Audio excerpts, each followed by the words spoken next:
please never make me a love song. That is corny, trust me. I've seen it. One of my baddest women ever, I call her Rihanna. Don't have the fairy tale like, oh, Drake started a family with Rihanna. Like, this is like so perfect. Everything's gonna be very light. Not gonna get like heavily into things. No, I get heavy on a couple jokes, but this is more about me and Serena, so I gathered. I gathered that.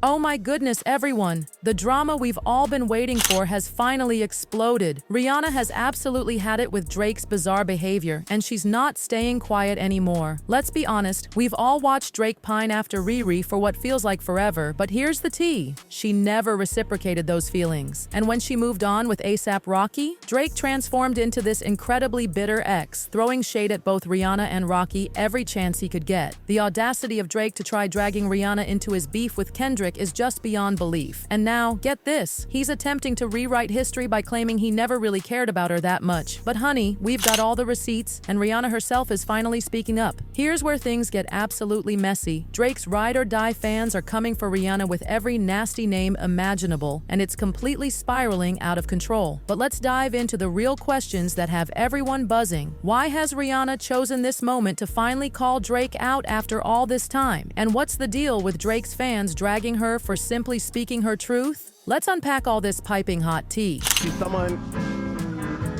someone I've been in love with since I was 22 years old. Look, just when you thought things couldn't get more intense, Rihanna has thrown some serious shade Drake's way, and fans are absolutely living for it. In her latest Savage x Fenty Valentine's Day promo, RiRi was asked to choose between love songs and love letters, and oh my goodness, her response was everything. Love song or love letter? Ugh, please never make me a love song. That is corny, trust me. I've seen it. Let's be real. If you know anything about Rihanna's history, you know exactly who everyone's thinking about. Drake has literally built his entire career on pouring his heart out in the recording booth, and he's written countless songs about his completely one-sided obsession with Rihanna. But now, Drake's fans are doing the absolute most, dragging Rihanna's name through the mud as if she's the one who can't move on. You won't believe this. One of Drake's stan accounts actually had the nerve to share a screenshot from his song Fear of Heights, where he throws disgusting shade at Rihanna's intimate life, captioning it with "forehead hasn't recovered since." And another OVO fan wrote this ridiculous tweet: "It's all fun and games till Drake claps back with 2 bars in a song, then y'all will be crying on Twitter for 7 days and making YouTube video essays calling him a misogynist." But let's talk about the real irony here. Drake's the only one who's been in his feelings about Rihanna for years. Meanwhile, RiRi has built this beautiful family with ASAP Rocky, while Drake, approaching 40, still can't maintain one serious relationship. Not a single woman has ever publicly claimed him as their man. Now, let me spill all the tea about Drake's weird obsession with RiRi. It all started back in 2005 when Rihanna was filming her Pon de Replay video in Toronto. Drake swears he fell head over heels right then and there, but let's be honest, Rihanna wasn't giving him the time of day. In fact, she started dating Chris Brown shortly after, and this is where things get super messy. While Rihanna and Chris were together, Drake was constantly throwing shade at Chris. But here's the shocking part. The moment Rihanna and Chris split after that horrible DV situation, Drake completely switched up. He suddenly started acting all buddy-buddy with Chris, and they even collaborated on 2 tracks. I think we just both grew up to the point that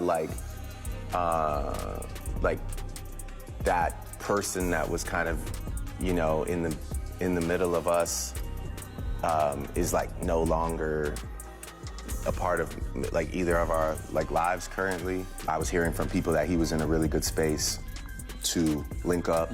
Yeah, I was like, I think like that show when he came out, it was like one of those like best buds moments, you know? It was like, man, we're best buds. We missed all these years. Now, let's dive into those Rihanna and Drake dating rumors that had everyone talking. Things really heated up in May 2009 when they were spotted getting cozy at Lucky Strike Bowling Alley in NYC. But Rihanna shut those dating rumors down real quick, making it crystal clear she was just having fun with Drake and wasn't looking for anything serious. But did that stop Drake from singing about her? Not even close. He literally wouldn't stop bringing her up every chance he got.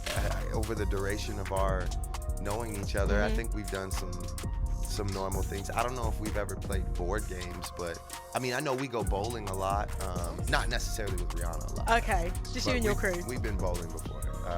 And then, you know, I love doing like just, to me, the club is work, you know, the majority of the time.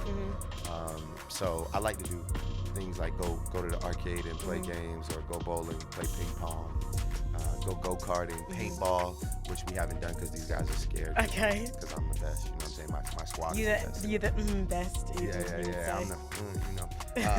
But yeah, so I mean, we do things to have fun. I see. I mean, I see you wrote down Scrabble and Battle. Yeah, I did, because I had to remember. Look, right. I've got to remember my jokes by numbers for her. I think we're in the same building. Maybe I'll ask her if she wants to play Scrabble. Yeah, I think so. Yeah, Drake and Rihanna themed Scrabble. That's kind of sexy. It is sexy Scrabble. You never know where that could end up. Can you believe this? Drake took that casual bowling date and turned it into an entire song. In Fireworks, he's out here singing, "Who could have predicted Lucky Strike would have you stuck with me?" But honey, Rihanna was definitely not stuck on Drake. That didn't stop him from running his mouth about her in interviews like he was some lovesick teenager who couldn't move on. When Rihanna kept ignoring him, Drake started throwing shade her way, accusing her of leading him on. In his 2010 New York Times interview, he had the audacity to say he felt like Rihanna's pawn, adding, "She was doing exactly what I've done to so many women throughout my life, which is show them quality time, then disappear." I was like, wow, this feels terrible. The irony, but get this.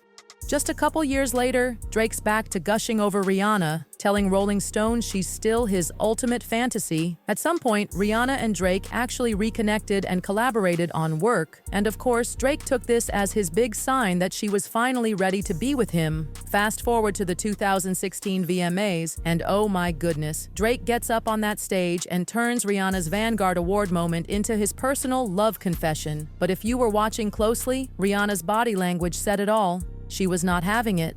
Drake completely hijacked what should have been her moment to shine, and everyone could see the love was completely one-sided. But most of all, we love the woman who hasn't changed since day one. She's someone I've been in love with since I was 22 years old. Finally, in 2018, Rihanna spilled all the tea in her Vogue interview, and she did not hold back. She admitted that wading through Drake's speech was probably the most uncomfortable part. She went on to say, "I don't like too many compliments and I don't like to be put on blast." When asked about their current relationship, RiRi kept it real. "We don't have a friendship now, but we're not enemies either. It is what it is." But here's the real reason Rihanna cut Drake off. It wasn't just about that cringe-worthy VMA speech. Through mutual friends, she discovered Drake had been hiding a whole son with a French adult film star. Then Pusha T came through with The Story of Adidon and exposed Drake as a deadbeat dad, basically forcing him to step up and take responsibility. Really, I'm speaking about the character of a man. I'm speaking about the principles of a man. I'm talking about, you know, when we get into, where do we stop? When we get into the even the part about the child, it's like, man, I'm just trying to get the listeners to understand. It's like, I think there's something wrong up here. You have a whole child. You know, you speak to me in your raps. You talking to me. You speak to me when you're multi-million. I feel like, okay, bang, you got multi-millions. You mean you got multi-millions and a whole child that's not like in arm's reach? Like my peers who have children, because I don't have children, and I want children. And I'm gonna have children. Yes, sir. Right? So what I'm saying is my peers who, like, you know, in this, you know, they on the gram, they taking pictures, you know, put chains on their sons for their birthday, and, you know, Khaled, he walk around with his son, like it's like a thing. And I'm like, again, who is this? Like, you got a whole child that you suppressing. You're not even, you know, you got a whole child that nobody knows about. It's real. It's real. It ain't. Ghostwriting ain't alleged. The reference tracks ain't alleged. The baby ain't alleged. It's not alleged. It's real. That's it. And my point with that is just saying we can't even know about something that's like so precious. We can't even know about the kid, right? But we can know about it when you roll it out with your alleged new Adidas deal. You can roll out that information with a sweatsuit and some sneakers. By this point, Rihanna was completely done with Drake's drama. But instead of airing out all their dirty laundry, she kept it classy and stopped mentioning him altogether. That 2018 Vogue interview was literally the last time she even acknowledged his existence. But Drake? He just couldn't let it go. Even after Rihanna made it crystal clear she wasn't claiming him, he kept talking about her like she was the one that got away. Can you believe that same year, after Rihanna told Vogue they weren't even friends anymore, Drake went on The Shop with LeBron and Maverick Carter to talk about how everyone thought he and Rihanna were going to settle down and start a family. I end up in this situation where I don't have the fairy tale like, oh, Drake started a family with Rihanna and like this is like so perfect, or like Drake, yeah, it's like it looks so good on paper. I wanted that too. Well, I mean, and I didn't get it too. By the way, I wanted that too. Here's the thing. Literally no one, except Drake himself, ever thought he had a chance at settling down with Rihanna, especially not Rihanna herself. She never once called him her boyfriend, and they weren't even close to having something real. But somehow, Drake convinced himself she'd settle down and have children with him. And just when you think it couldn't get more outrageous, his behavior when Rihanna got together with A$AP Rocky takes the cake. Before Rihanna and Rocky went public, Drake was constantly reminiscing about what could have been with RiRi. But the moment she confirmed her relationship with Rocky, Drake completely flipped the script. He transformed into this bitter, misogynistic critic, attacking both Rihanna and A$AP Rocky. He started claiming he was never hung up on her and even stooped so low as to criticize her intimate life, calling her average. It's giving major if I can't have her, no one can energy. You know, that toxic behavior most people outgrow in high school? But Drake seems to be getting worse with age. On his track, Fear of Heights, he not only calls Rihanna average, but has the audacity to brag about being with better women. Just listen to these lyrics. Yeah, and the ex was average with you. Yeah, I'm auntie cause I had it with you. Okay, I'm auntie like your daddy's sister, auntie like a family picture, and I had way better than you. You'd think with all his success, Drake would have bigger things to focus on than dissing a woman who rejected him almost a decade ago, especially when she's living her best life with her beautiful family. But Drake wasn't done. He went after A$AP Rocky too, with lyrics like, why they make it sound like I'm still hung up on you, that could never be, girl, can't ruin me, better him than me. And in another track from For All the Dogs, he throws more shade with, I am pretty Flacco, this is Get Really Rocky. Through all of this, Rihanna maintained her dignity and stayed silent.